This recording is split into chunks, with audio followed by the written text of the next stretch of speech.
शहजाद साहब, ये जो पॉइंट अफसार साहब रख रहे हैं मिनिमम कॉमन एजेंडा को लेकर, क्या मुज़ाकरात का वक्त और जरूरत है इलेक्शन से पहले, और वो किसने करना है, किससे करना है कि आफ्टर इलेक्शन चीजें स्मूथ आगे बढ़ सकें? अदरवाइज जो कहा जा रहा है कि फिर इस्तेहकाम नहीं होगा अगर बिना मुज़ाकरात इलेक्शन पे जाते। आयशा देखें, मिनिमम कॉमन एजेंडा तो ऑलरेडी सेट हो चुका है। मुज़ाकरात का आपको कोई फायदा नहीं है, मुज़ाकरात तो हो चुके। जो करना है वो भी वाज़ेह है, जो नहीं करना वो भी वाज़ेह है। लेकिन उससे पहले दो चीज़ें कहना चाहता हूँ। एक तो आपने जो वो जमहूरी का लफ्ज़ इस्तेमाल की सियासी पार्टियों के साथ, वो आपने बहुत बड़ा एजाज़ से उनको कि कभी हमारी पार्टियां जमहूरी हो जाएं, जमहूरी सोच आ जाएगा। उसके बहुत सारे और मुज़मरात होते हैं, रिक्वायरमेंट हैं जो ऑब्वियस पूरी नहीं करते, बात को छोड़ देते हैं। हसन साहब ने बड़ी खूबसूरती के साथ उस चीज़ को बयान कर दिया। दूसरी चीज़, ये कैसी पार्लियामेंट है जो गवर्नमेंट्स को तो तौसीह दे सकती है लेकिन अपने आप को तौसीह नहीं दे सकती। कमाल नहीं है हमारे नाम का कि पार्लियामेंट उसको तौसीह देगी लेकिन खुद तौसीह नहीं ले सकती। 12 अगस्त को इसका आखिरी दिन है इस पार्लियामेंट का, उसके बाद का पाकिस्तान कैसा होगा, क्या होगा, उसके बारे में एजेंडा सेट है। 3-4 चीजें कि मैं आपको एजेंडा की बात करूं, कुछ को निकालना है, कुछ को लाना है, इसमें वक्त लगता है, पहली बात। दूसरी बात, ये जो उखाड़ पिछाड़ हो रही है, इसको किस तरफ बैठना है, इसका फैसला उसके बाद होगा कि कौन कितना निकल रहा है, पूरा निकल रहा है, आधा निकल रहा है, या उसकी शक्ल ही बदल रही है। या नहीं तो उखाड़ इसको कम 3-1 महीने तो लग जाएंगे चीजों को सीधा होते होते, और ये फैसला करते हुए कि जो पंछी उड़े हैं ये किस डार पे बैठेंगे, ये भी एक बहुत लाजमी बात है। उसके बाद ही जाके मंजरनामा तश्कील पाता है ना। फिर एक मंजरनामा बन रहा है, तश्कील पा रहा है, उसके बनने में भी वक्त लगता है।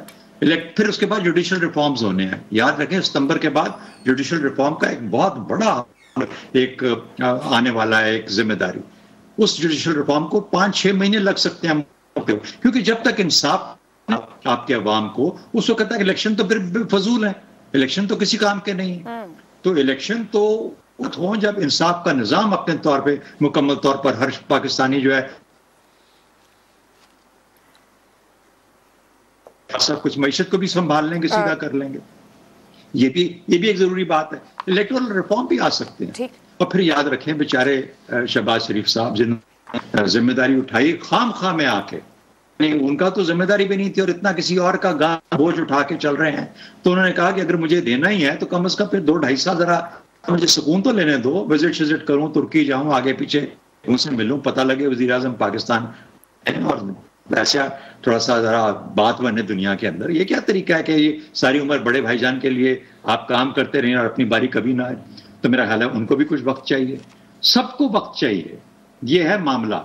अच्छा, अब एक फाइनल सवाल बंद कर दूंगा बात कर। देखिए, हम ये बातें कर रहे हैं, पाकिस्तानी है, हम तज्जियाकार हैं, सियासी तज्जियाकार, हम कहते हैं अयां है, सामने है, सब कुछ हमारे सामने हो रहा है, और इसके बावजूद हम कुछ नहीं कर पा रहे।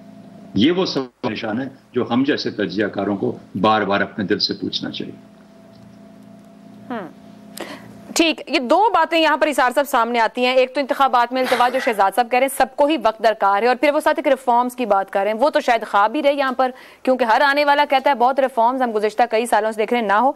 मगर ये जो सबको वक्त चाहिए, जमहूरी नज़ीर नहीं है, शायद इजाजत आईन और कानून के नीचे भी ना आप इस तरह इल्तवा करें। ये जो इत्तेहादी हुकूमत बैठती है, इसमें फूट पड़ सकती है इस मामले पर, क्योंकि जो बयानात जेजू आए या नून लीग की तरफ से आ रहे हैं इल्तवा को लेके, वो ANP या पीपल्स पार्टी की तरफ से नहीं आ रहे। देखें, वो बेसिकली PDM का हिस्सा भी नहीं है। पीपल्स पार्टी तो इस टाइम सबसे बड़ी बेनिफिशियरी है। तो जी, लेकिन पीपल्स पार्टी सबसे बड़ी बेनिफिशियरी है, क्योंकि उनके छज्जे पे जितने जाके कबूतर बैठ रहे हैं किसी और जमात पे नहीं बैठ रहे।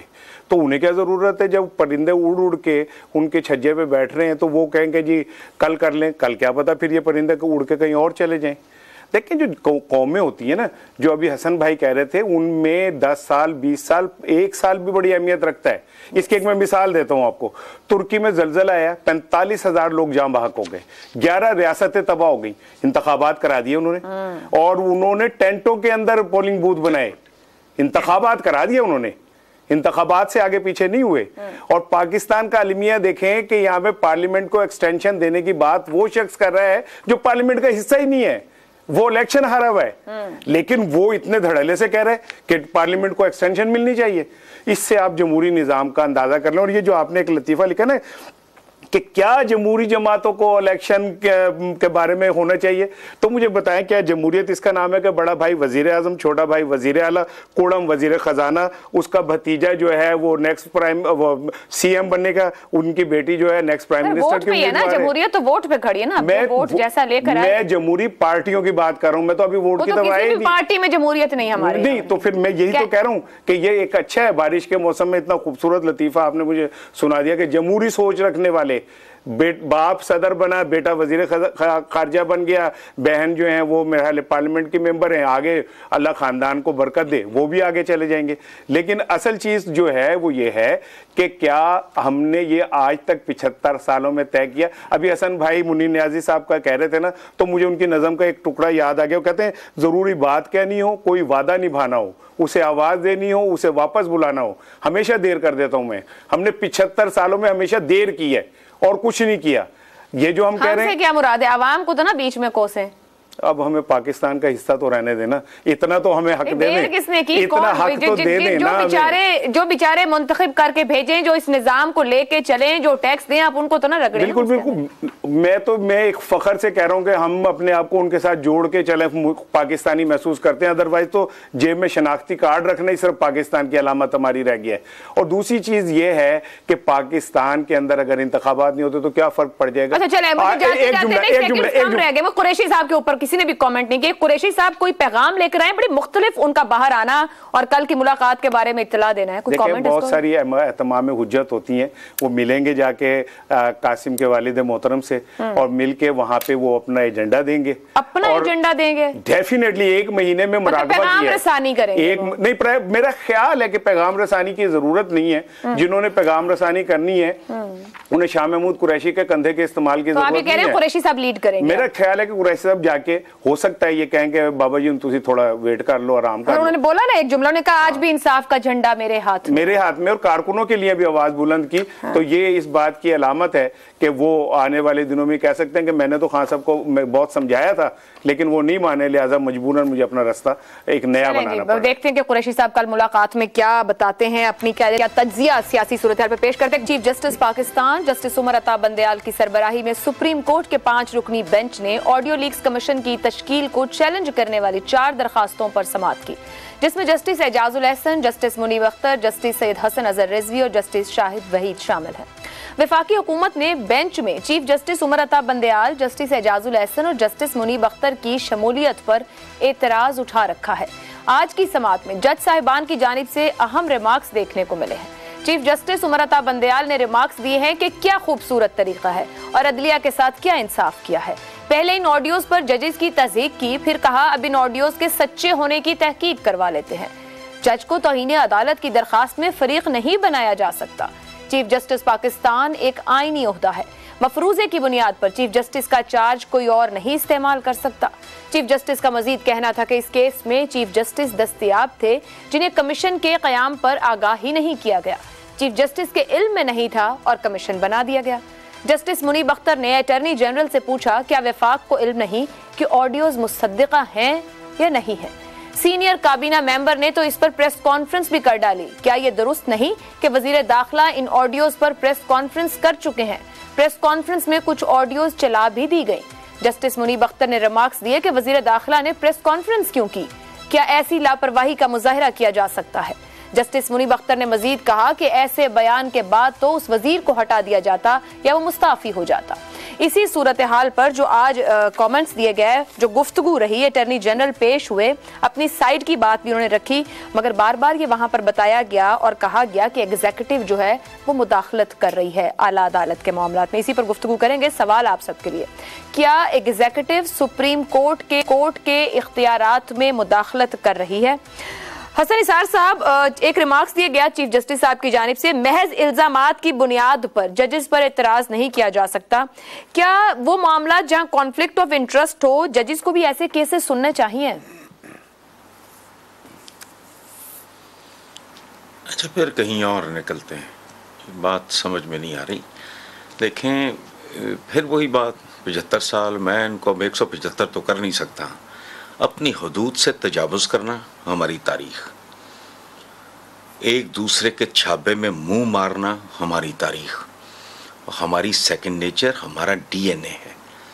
ताकत और दौलत जब तक जिसके पास होती है उसे यकीन होता है कि ना मौत आएगी ना इक़्तिदार उसके हाथ से जाएगा। सो ये रूटीन है, ये कहाँ नहीं है। किस शोबे, किस इदारे, किस महकमे और किस लेवल के बंदे तक आयशा ये गंदगी, ये गलाजत क्या नहीं है। ये उदलिया मदलिया, ये सारा कुछ, ये सारे ऑर्गन्स एक ही जिस्म के हैं, जिस्म को कोड हो चुका है, वो बीमार है। हम फलाना है, टमकाना है। मैंने कहा आर्मी ये अपना क्या एटमी ताकत हो, तो एटमी ताकत ऐसी है जैसे आपका अपर हाफ बहुत मजबूत है, टांगे आपकी को पोलियो हुआ है, कुछ चपेट मार के भी चला जाए बच्चा तो आप कुछ नहीं कर सकते। तो किन चक्करों में पड़ जाते हैं हम। ये जो आप पूछ रहे हो, आंखें बंद करके इस मुल्क के किसी महकमे पे हाथ रखो, किसी लेवल के 16वें ग्रेड से शुरू होके 22वें, 26वें, 32वें जितने भी होते हैं, ये चले यही हाल है। उस पर कौन सी ऐसी बात है। हमारे प्राइवेट ऑफिस में हमारा कल्चर, हम लोग कौन है। तो इसलिए ये सवाल बनता नहीं है, ये रूटीन है। हसन साहब, हमें सेंस ऑफ रियलाइजेशन नहीं है कि खराबी इतनी बढ़ गई है। आयशा, होता नहीं।